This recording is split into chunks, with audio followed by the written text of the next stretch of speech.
Hello everyone, welcome to intro to maths. This is Dheeraj Tiwari. आज हम लोग जी 2025 24th ऑफ जैन शिफ्ट 1 की एक एनआईटी टाइप प्रॉब्लम करने वाले हैं।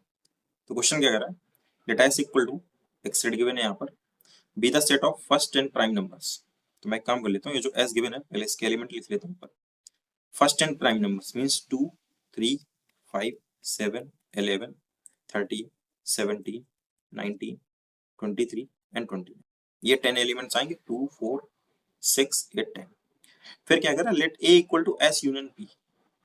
जो सेट ए है वो एस और पी का यूनियन है, where P is the set of all possible product of distinct element of S.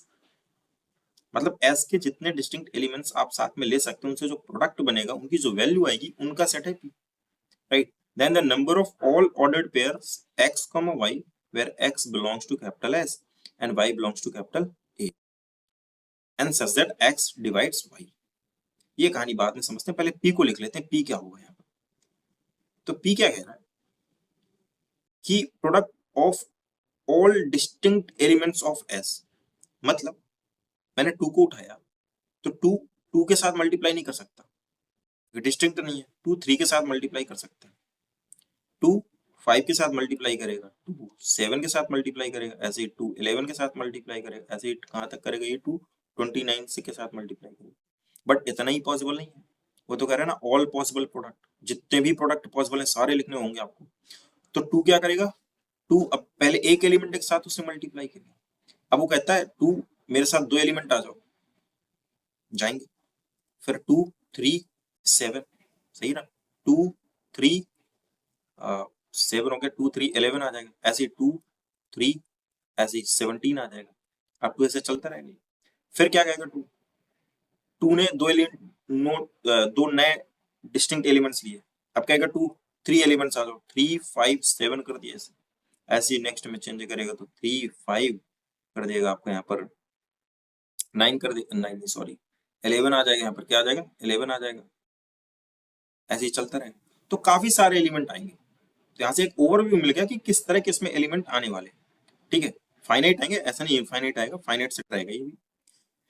तो यहाँ पर एक्स को वाई टाइप के आपको ऑर्डर्ड पेयर बनाने हैं। वाई बिलोंग करेगा ए से, and what is a is S union P. तो एक बार ए पर नजर डाल लेते हैं, ए पर किस तरह के एलिमेंट आएंगे। तो एस यूनियन पी, एस के तो सारे एलिमेंट आएंगे, 2 3 5 7 ऐसे अप टू 29। और ये जो पी की कहानी है पूरी, वो भी यहीं पर शिफ्ट हो जाएगी, that is 2 cross 3 2 cross 7 2 cross 11। ध्यान से समझिएगा इस क्वेश्चन, अच्छा प्रॉब्लम है, थोड़ा सा कैलकुलेटिव है, बट ओके, हो जाता है। यहाँ पर इसको सॉल्व करेंगे, ठीक है। ये कह रहा है एक्स डिवाइड कर रहा है किसको, वाई को डिवाइड कर रहा है। और एक्स कहां से आ रहा है, एक्स तो हमारा एस से आ रहा है। तो इतना तो कंफर्म है कि ये एलिमेंट रहने वाले फर्स्ट स्लॉट में। जो भी ऑर्डर पेयर आप रखोगे उसके फर्स्ट स्लॉट में ये एलिमेंट रहने वाले। तो मैं पहले सेलेक्ट करता हूँ 2। मैं ये देखता हूँ कि 2 के साथ ऐसे कितने पेयर बन रहे हैं जिनमें 2 इस सेकेंड स्लॉट यानी वाई को डिवाइड कर रहा है, ठीक है। अब मेरी प्रॉब्लम है वाई को रखना यहाँ पर, कि वाई किस तरह से आएगा और 2 के साथ ऐसे कितने पेयर पॉसिबल है। सिर्फ अभी 2 के साथ मैं चेक कर रहा हूँ।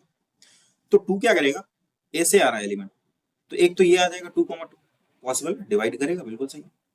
फिर इनमें से कोई भी नहीं आएगा, यहां तक कोई नहीं आएगा। फिर 2 क्या करेगा, यहां से एक एलिमेंट उठाएगा, दैट इज 6। फिर ऐसे 2 कितना आ जाएगा, 14 आ जाएगा।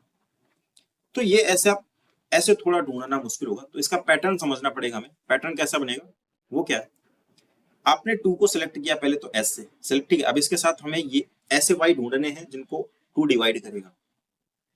तो एक तो 2 मिल गया, ठीक है। तो एक ऑर्डर पेयर बन गया 2,2, दैट इज 1। अब यहाँ पर मैं ऑर्डर पेयर की काउंटिंग लिख रहा हूँ, उसको ध्यान से समझिएगा। तो एक ऑर्डर पेयर 2,2 का मिल गया, दैट इज 1 प्लस।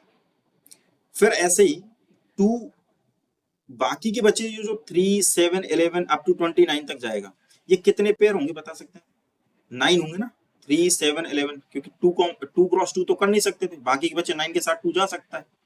तो यहां से हुआ क्या है कि जो अगर आप देखिए टोटल 9 बनेंगे, ठीक है। तो क्या मैं इसको ये लिख सकता हूँ 9C1, मतलब 2 कितने एलिमेंट के साथ पेयर बना रहा है, 9 एलिमेंट के साथ पेयर बना रहा है डिफरेंट प्रोडक्ट देने के लिए। और वो क्या होंगे, 2 से डिवाइड होंगे, बात समझिएगा। प्लस ऐसे ही अब ये जो 2 था, इसने 2 डिफरेंट एलिमेंट और लिए थे, ये ऑर्डर्ड पेयर के लिए हम एलिमेंट सेलेक्ट कर रहे हैं y के लिए, ये y की चॉइसेस बता रहा हूँ मैं यहाँ पर, ठीक है। ये जो जितनी y की चॉइसेस बनेंगी वही आपका 2 के साथ भी आएगा, 2 के साथ पेयर बनाएगा और वही ऑर्डर्ड पेयर का नंबर हो जाएगा यहाँ पर। तो 9c2, आपने 9 में से कोई भी 2 सिलेक्ट किए और 2 के साथ मल्टीप्लाई कराया और इस तरह से ये पेयर बनते चले जाएंगे।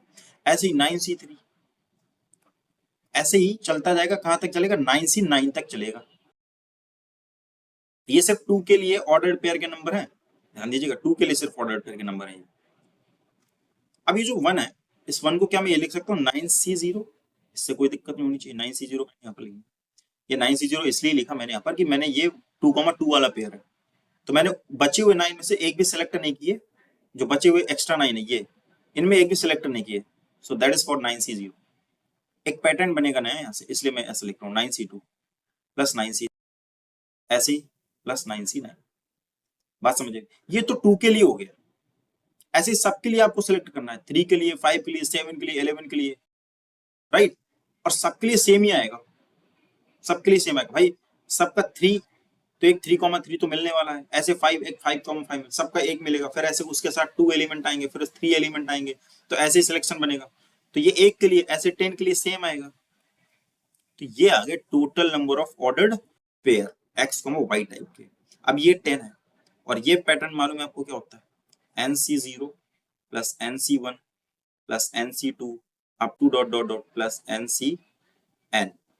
तो ये क्या होता है, यहाँ से 2 की पावर n होता है, ठीक है। तो यहाँ पर वही हम लोग यूज करने वाले हैं, 9c0 से लेकर 9c9 तक है, मीन्स 2 की पावर 9। तो ये 10 हो गया और 2 की पावर 10 की होती है 1024, मीन्स ये हो गया 520। तो ये कितना हो जाएगा यहाँ से 5120। तो ये total number of ordered pair आ गए, राइट। ऑप्शन आंसर कितना हो जाएगा इसका 5120। तो आई होप कि ये प्रॉब्लम आपको समझ में आई होगी। मिलते हैं नेक्स्ट लेक्चर में नेक्स्ट क्वेश्चंस के साथ में, तब तक के लिए स्वस्थ रहिए, मस्त रहिए।